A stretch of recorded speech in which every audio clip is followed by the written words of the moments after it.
Let's just go ahead and talk about that press conference. Let's go ahead and talk about Apple and how they're the best innovative tech company ever. I'll let you sit on that for a little bit. Ever. I was definitely not impressed, guys.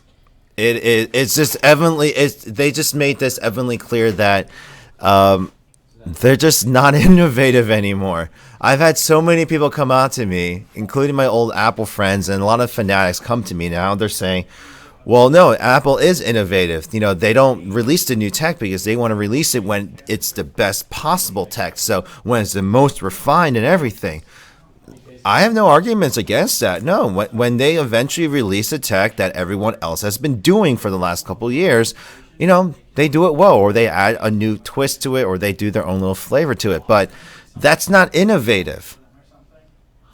And that word seems to be, you know, defined differently between new people. In my mind, it's new tech. It's new innovations, new innovative tech, something new.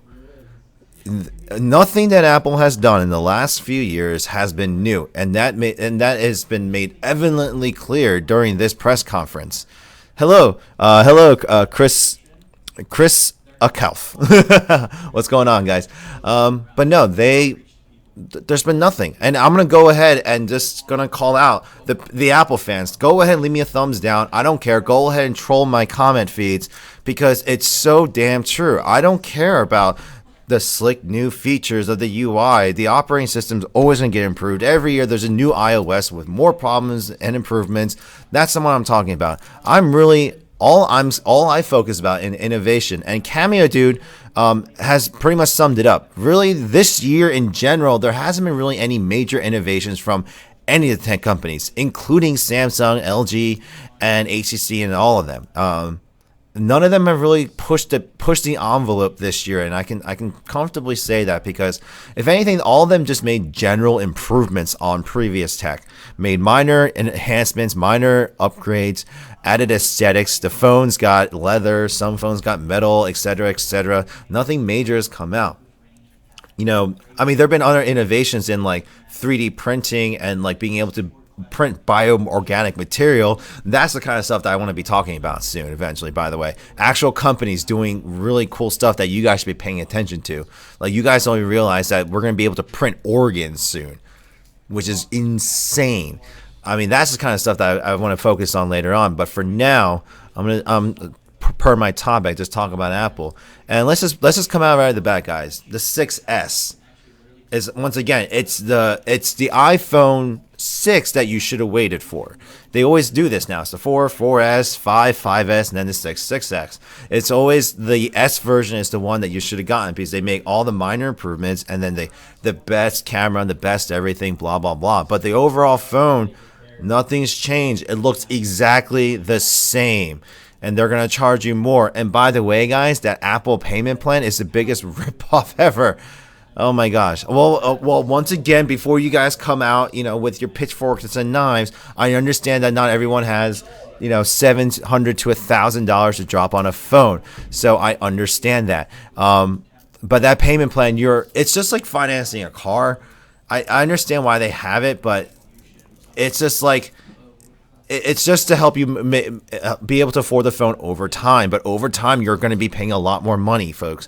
That's why I avoid doing the whole Next programs and the Verizon Edge or whatever it is. In general, you're paying a lot more money than you should have. In my honesty, the 2-year contract plans with $100 down or sometimes $0 down is the better deal. Or just buying it retail. That's what I did with the Note 3 to Note 4. I just bought my Note 3 at retail. Yes, it was I saved up for it, but when I got my Note 4, I sold my Note 3 for almost 60% of the value, and it was pretty much a free upgrade to the Note 4. So, I mean, there's barely that, but just Apple in general. Let's just talk about some of the products that they announced. So I already talked about the iPhone. There's no need for me to dive into it. All of you have seen all the tech reviews and all the stuff out praising Apple's innovation once again. Go ahead and believe it. All the Apple fangirls and boys will put it this way. If you're an iPhone user, why are you watching this? You're gonna end up buying the new phone anyway. So really, you're just wasting your time. If you want to leave a thumbs down, go ahead. Those things aren't affecting me anymore. But whether you like to believe it or not, they're not. They're just swindling you for money now. The whole pen. You gotta be kidding me with the first of all the pen name. So I love how Samsung and Apple are now switching sides.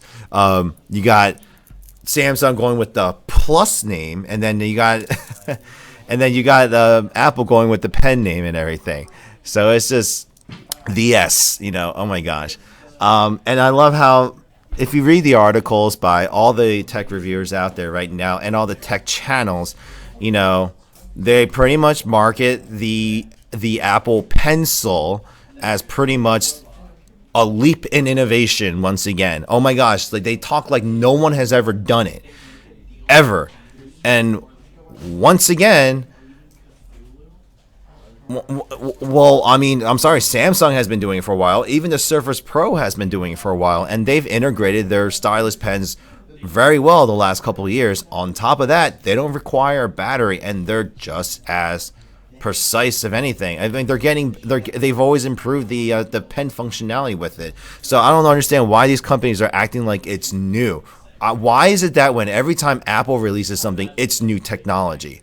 Even when the Gear S2 was announced, and I'll be talking about that in a bit, by the way. But when the Gear S2 was announced, everyone's like, "Oh, Samsung has finally made a good smartwatch to compete with the Apple Watch," or now something's comparable. They're competing. Everyone's comparing it to the Apple Watch like it's the original Apple. It's the original smartwatch.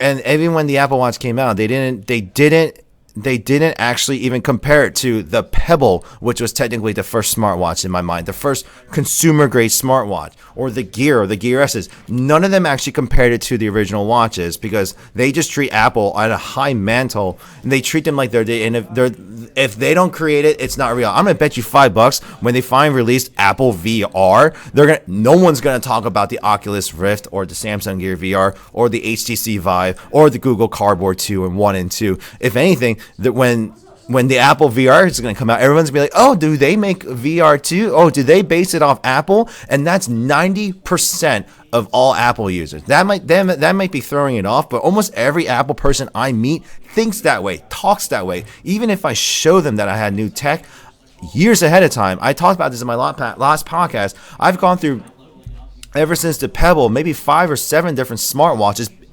before the Apple Watch ever came out. Yet when the Apple Watch comes out, everyone's like, wait a second. Oh no, Apple finally released a smartwatch. There's a smartwatch finally in the market. And they totally forget the fact that I've been wearing one. They even have the audacity to ask if my watch is an Apple Watch. And by the way, guys, I'm going to be launching that It's Not an Apple Watch t-shirt campaign once again. I'm going to be releasing that video this week. And the thing is, I'm going to make it grammatically correct this time. So it'll be It's Not an Apple Watch. So I will make sure to make it grammatically correct this time so no one can call us out on it. But I will start selling those shirts again soon because I think now more than ever we can wear it because I think a lot of people are getting fed up with a lot of the Apple fanboys and girls because they just can't see outside this. Apple is not the only tech company in the world, boys and girls. They're not. And at this point, I can comfortably say that they are ripping the hell out of you.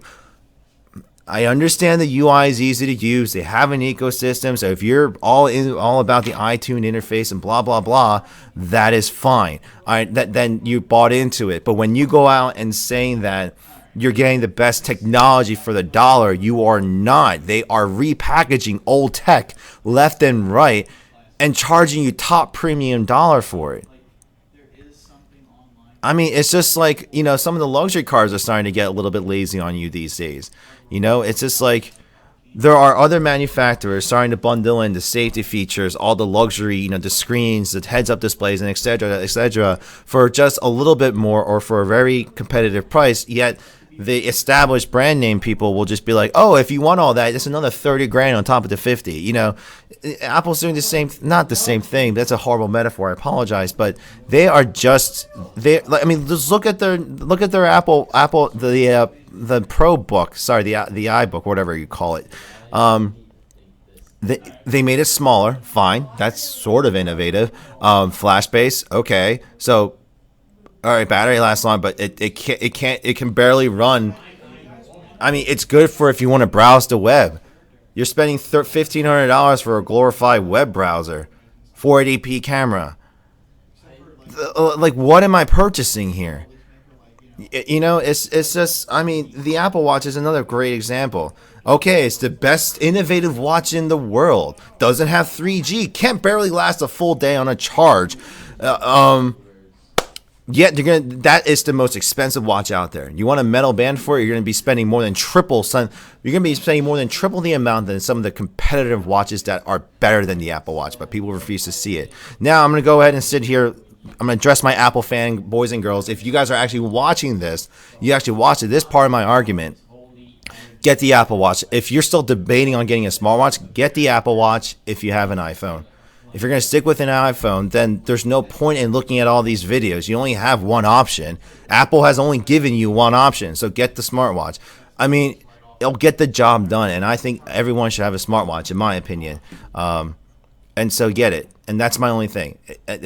If you're an iPhone 6 user, please do not bother getting the iPhone 6s. It is a waste of money. You are just pouring money into a company that is just literally I'm sorry, they're ripping you off right now.